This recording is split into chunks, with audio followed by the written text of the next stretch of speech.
बाप रे, ये तो मुझे बहुत रिस्की लग रहा है। मेरे किचन में गैस आ गई।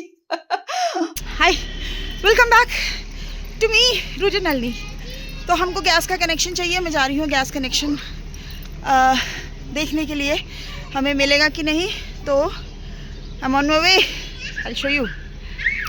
और ये रास्ता जाता है रोप वे को भी, तो मैं पहले कभी नहीं आई हूँ, इसी बहाने रोप वे भी देख लेंगे शायद। तो यहाँ पर ये छोटा सा, ओह, मेरे एंट्री करते सब लाइट वाइट जल गई भाई। बॉलिंग है, शूटिंग है, इंटरेस्टिंग, नॉट बैड। ये लग रहा है कुछ और गेमिंग टाइप।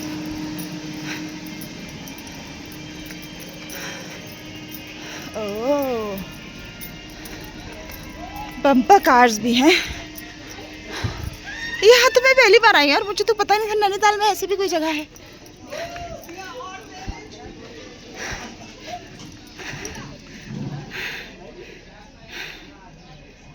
और ये रहा गैस सर्विस नैनीताल, ये, और ये है रोपवे का एंट्रेंस। तो मैं बंद करती हूँ, शायद उनको बुरा लगेगा कि मैं वीडियो बना रही हूँ। तो ये जा रहा है गंडोला, जा रहा है कि आ रहा है पता नहीं, मैं नीचे से ही बना रही हूँ। और ये है सामने बुकिंग काउंटर, ऊपर जाना होता है। आई एम सॉरी, मेरा मूड नहीं ऊपर इतना पैदल चलने का, तो मैं नहीं जा रही हूँ। फिर कभी आऊँगी तो आपको ज़रूर दिखा दूँगी पूरा। ऊपर से वहाँ से शुरू होता है, ये सुलभ शौचालय के पीछे उसकी स्टार्टिंग पॉइंट है। तो गैस एजेंसी में बात हो गई है, उन्होंने बोला है कि अभी तो नए कनेक्शन नहीं मिल रहे हैं, पर आपके पास पुराना कनेक्शन है तो हैंड टू हैंड उसको ट्रांसफ़र करके मुझे दे देंगे। तो हम यही करेंगे। तो मैं अब जा रही हूँ नीचे। तो यहाँ पे चार्जेस है, अडल्ट 390, चिल्ड्रन 3 to 12 290। ये बताया है कि गैस एजेंसी वालों ने कि नया कनेक्शन तो अभी नहीं मिल पाएगा, क्योंकि पुराने वालों को ही गैस ठीक से नहीं मिल पा रही, तो हम आपको नया कनेक्शन कैसे दे देंगे। पर उन्होंने कहा है कि पुराना कनेक्शन अगर आप ट्रांसफ़र करा लीजिए तो वो तुरंत हो जाएगा।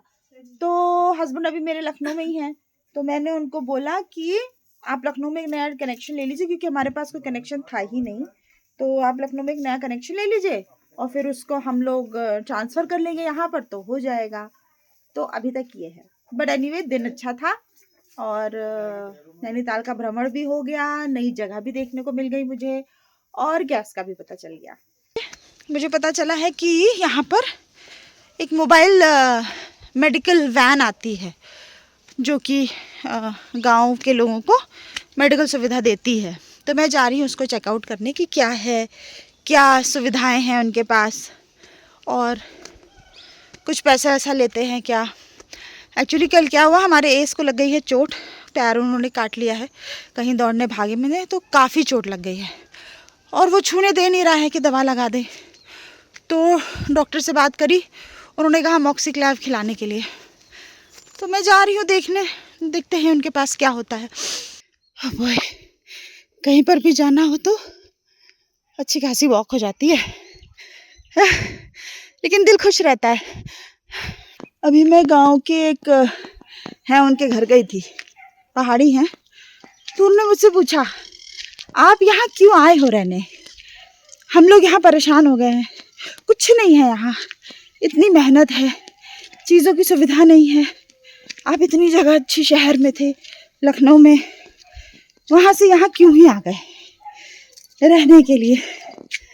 तो मैंने उनको बोला कि हाँ ठीक है, लाइफ मुश्किल है और इतनी सुविधाएं भी नहीं है, बड़ा अच्छा है, सुकून है, शहर में बहुत मारा मारी है। तो बोले यहाँ क्या ही करोगे, अच्छा नहीं है गांव में।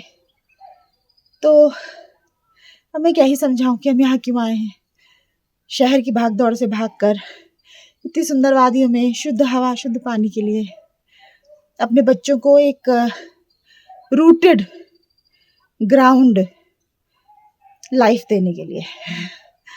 बट एनीवे समझेंगे लोग धीरे धीरे शायद। गाँव के लोग ना, उनको नहीं समझ पाता, उनको लगता है यहाँ पर बहुत जद्दोजहद है, शहर की चकाचौंध अच्छी लगती है। शहर वालों को पता है लाइफ बहुत ख़राब है। बट एनीवे, तो मुझे वो दिख रही है मोबाइल यूनिट। ये शहर में रहकर ये सब दिखेगा क्या?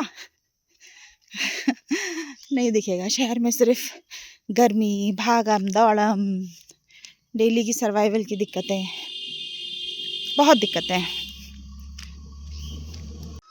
तो उन्होंने बताया कि इतनी हाई डोज अमोक्सिक्लाव मैंने पूछा था, तो उन्होंने बोला कि नहीं, बिना प्रिस्क्रिप्शन के तो हम नहीं देंगे, आपको डॉक्टर से प्रिस्क्रिप्शन लिखवा के लाना पड़ेगा तभी देंगे, वो चाहे कुत्ते के लिए हो चाहे इंसान के लिए हो।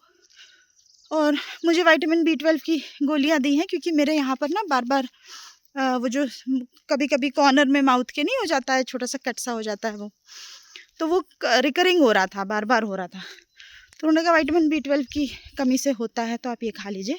और उन्होंने बताया कि वो SBI का CSR कर रहे हैं, कोई चिराग फाउंडेशन करके NGO है जो ये कर रहा है, और फंडिंग SBI से है। तो मैंने इनसे पूछा कि मैंने तो 20 साल NGOs में काम किए हैं, कुछ मेरे लायक हो तो उन्होंने कहा कि आप वेबसाइट पे अपना CV वगैरह डाल दीजिए, वैकेंसीज शायद कुछ आने वाली हैं, तो देखते हैं अगर आती है तो ठीक ही है, अप्लाई कर देंगे। तो अच्छी बात है ये। मैं देख रही हूँ कि अभी अभी मैंने कहा कि पप्पू भैया ने कहा कि यहाँ पर कुछ भी नहीं है, बेकार है, सुविधाएं नहीं है, बट है। लोगों को शायद पता नहीं है, उसका इम्पोर्टेंस नहीं पता है कि आपके घर पर आपको सुविधा मिल रही है, वो चाहे गवर्नमेंट दे रही है चाहे NGOs दे रहे हैं, बट है। डिपेंड करता है आप उन पर कितना ट्रस्ट करते हैं और कितना उनको अवेल कर पाते हैं। बहुत बार क्या होता है ना कि लोग जब फ्री का होता है तो लोग सोचते हैं कि क्वालिटी अच्छी नहीं है या there has to be a catch, but ऐसा नहीं है। बहुत सारे NGOs जो रूरल एरिया में काम कर रहे हैं, और गवर्नमेंट भी बहुत काम कर रही है और काफ़ी अच्छी फैसिलिटीज़ दे रही है। मुझे पर्चा भी दे दिया, आधार मेरा चेक किया उन्होंने, और विटामिन B12 की गोली भी दी, और बोला कि ये ख़त्म हो जाएगी तो आप मार्केट से ले लीजिएगा, क्योंकि हम लिमिटेड ही लेके आते हैं। तो आई अंडरस्टैंड, मोबाइल यूनिट है तो लिमिटेड ही लेके आएंगे। उन्होंने कहा हम हर 15 दिन में आते हैं, तो 15 दिन बाद आप आके एक बार फिर से देख लीजिएगा। तो अच्छी बात है, आई एम हैप्पी कि यहाँ पर ऐसा है। ये है पाइन ट्री की पत्तियाँ, ड्राइड, ठीक है। इनको ये लोग पहाड़ी में पिरूल कहते हैं, पिरूल।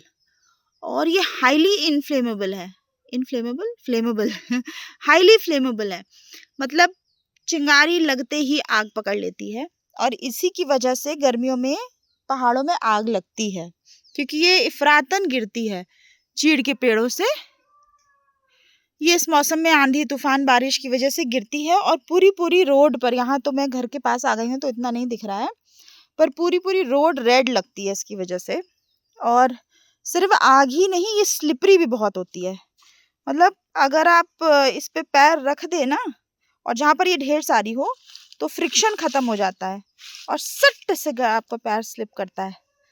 तो जब थोड़ा सा डेंजरस हो जाता है इस मौसम में, इसलिए लोग जंगल वंगल जाने से डरते हैं, क्योंकि पिरूल गिरा होता है इतना सारा, तो लकड़ी लेने और ये पाइन कोन्स ठीठा वीठा लेने के लिए काफ़ी रिस्की होता है। मैं डिस्ट्रैक्ट इसलिए हो रही हूँ क्योंकि बहुत दूर यहाँ से दूसरे गांव में मुझे दिख रहा है एक घर, और एक मिनट में पहले हाथ खाली करूँ अपना, और उस घर में पिंक फ्लावर की बुश है एकदम सामने, जो यहाँ कैमरे में तो नहीं साफ दिख रही है, बट मुझे लग रहा है कि वो बोगनविलिया है, और यहाँ तक दिख रहा है, इतनी दूर से वो दिख रहा है मुझे, बहुत सुंदर लग रहा है। मतलब जंगल के बीच में एक छोटा सा घर, और उसके सामने पिंक बड़ा सा पेड़ है, बोगनविलिया का है, जहाँ तक आई एम लाइक 90% श्योर कि दैट्स बोगनविलिया, बट और भी कुछ हो सकता है। और फूल से याद आया, मैं आपको हाइड्रेंजास दिखाती हूँ। मैंने आज तक ना इंग्लिश मूवीज़ में हाइड्रेंजास खूब देखे थे, अमेरिकन मूवीज़ में, तो मुझे लगता था यार कितने सुंदर लगते हैं, और सिर्फ ठंडी जगहों पर ही होते हैं। ऐसा लगता है जैसे ऊपर वाला मेरी बातों को सुन लेता है और जवाब दे देता है। ये रहे हाइड्रेंजा, तो खूबसूरत है ना। तो जब फैसिलिटीज़ पे बात हो ही रही है, तो ये भी बता दूं कि गैस की गाड़ी आई है। मैं पिछले 2 महीने से चूल्हे पे खाना बना रही हूँ, ठीक है, इतना बुरा नहीं है, बस थोड़ा सा टाइम टेकिंग होता है। चूल्हे पे खाना बनाने में ना टाइम बहुत लगता है, बाकी सारे काम सेकेंडरी हो जाते हैं, खाना ही बनाते रह जाओ। तो आज पता चला है गैस की गाड़ी आई है। हमारे पास कनेक्शन नहीं है, गोपाल भाई के कनेक्शन से हम सिलेंडर ले रहे हैं। तो अभी गोपाल भाई का फ़ोन आया कि जल्दी से जाओ, बल्दिया खान पे आई है, तो मैं जा रही हूँ। होप कि आज का रात का खाना चूल्हे पे नहीं गैस पे बनाएंगे, जल्दी जल्दी बनाएंगे। मैं जा रही हूँ बल्दिया खान, जो कि हमारे यहाँ से लगभग 3 किलोमीटर है। गैस की गाड़ी वहाँ पर आई है, बट क्योंकि मैंने आपसे अभी थोड़ी देर पहले पिरूल की बात करी थी ना कि पूरा फैल जाता है, तो I want to show you that. ये देखो रोड पर, और ये देखो ये रोड चलती रोड है तो गाड़ियों की वजह से साइड हो गया है, बट ये रोड पे देखिए ऐसे पूरी रोड पर ये फैल जाता है और काफ़ी डेंजरस हो जाता है आग और फिसलन की वजह से। चलो तो मैं जा रही हूँ, मैंने सोचा आपको ये भी दिखाई दूँ।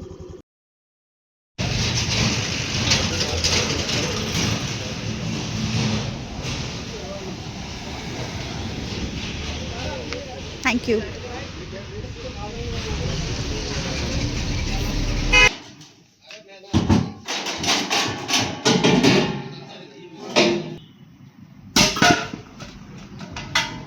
बाप रे, ये तो मुझे बहुत मुश्किल लगता है जैसा फेंक रहे हैं ये।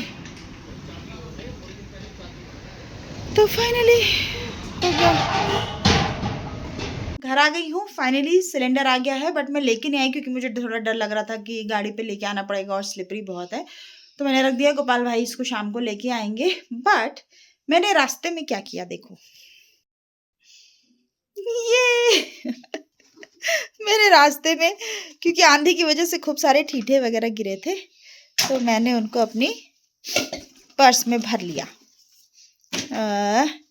ये है देखो, आपकी प्रायोरिटीज़ कितनी बदल जाती हैं depending on where you live, है ना। तो जहाँ शहरों में लोग पता नहीं क्या क्या बटोर रहे होंगे, मुझे नहीं पता बट हम यहाँ पर पाइन कोन्स बटोर रहे हैं, ठीठे। और ये एक मुझे मिला ग्रीन, जो अभी पूरी तरह से डेवलप नहीं हुआ है, बेचारा आंधी में गिर गया। कितना सुंदर है, और ये सूख जाएगा तो फिर ये ऐसे हो जाएगा। और फैसिलिटीज़ की बात कर ही रहे थे तो एक और मैं आपको दिखाना भूल गई। जहाँ पे अभी सिलेंडर लिया है ना, उसी शॉप पर हमारा ऑनलाइन शॉपिंग भी होती है। मतलब अगर आपको कुछ मंगाना है तो आप उनको ऑर्डर, उनका एड्रेस दे दीजिए, और वो जो डिलीवरी बॉय है वहाँ तक आता है, फिर आपको फ़ोन करके OTP ले लेता है, और फिर आप जब उधर गए हैं तो आप वहाँ से उठा सकते हैं। तो है ना मज़ेदार लाइफ। मुश्किल है नो डाउट, बट है बहुत मज़ेदार। हर दिन अपने में एक नया एडवेंचर है, हर दिन आपको कुछ नया सीखना पड़ता है, जुगाड़ लगाना पड़ता है यहाँ सरवाइव करने के लिए। तो यही है, गैस आ गई मेरे किचन में, गैस आ गई और इसको मैं स्कूटी पर रख के लाई हूँ 3-3.5 किलोमीटर की दूरी से, क्योंकि बारिश होने वाली थी और गोपाल भाई को आने में लेट हो रहा था, तो मैंने सोचा इससे पहले बारिश हो तो मैं ही ले आती हूँ। तो मैं ले आई, तो नीचे तक मैं नहीं ला पाई घर तक क्योंकि बहुत भारी था। मैंने कोशिश करी उठाने की, बट मैं नहीं उठा पाई। तो फिर रेखा भाभी, हमारी पहलवान भाभी, आपने बहुत सारे वीडियोस में देख लिया होगा, वो आ रही थी ऊपर ही घास वास काटने के लिए। तो मैंने उनसे रिक्वेस्ट करी कि भाभी प्लीज़, मेरा सिलेंडर ऊपर रखा है जहाँ पे हम गाड़ी पार्क करते हैं, वहाँ से नीचे ला दो। तो उन्होंने नीचे ले आई, मेरे किचन में रखा ना। आई एम रियली हैप्पी कि गैस आ गई है। चूल्हे पे खाना बना रहे थे, ठीक था, लेकिन मेहनत तो लगती है चूल्हे पे खाना बनाने में। नो, कभी आँच आगे पीछे होती है, तो कभी आग नहीं जल रही है, तो कभी जब आग बुझा दी है तो चाय पीने का मन है या जल्दी है, तो उसमें भी टाइम लगता है चूल्हे पे खाना बनाने में। तो ये है सिलेंडर। आज मैं लगाऊंगी और मैं कोशिश करूंगी कि इसको कम से कम यूज़ करूं, सिर्फ चाय के लिए या जल्दी का कुछ काम हो तभी यूज़ करूं। बाकी चीज़ें चूल्हे पर ही काम चलाएंगे, क्योंकि मैंने देखा है कि यहाँ पर सिलेंडर की बड़ी मारामारी है भाई, बहुत मुश्किल से मिला है। और हमारे पास कनेक्शन भी नहीं है, तो गोपाल भाई के कनेक्शन से मिला है। उनके यहाँ भी गैस खत्म होने वाली है, तो उनको भी ज़रूरत पड़ने ही वाली है, मुझे मालूम है। तो I don't know how we are going to manage it, but the good thing is that finally I have gas in my kitchen.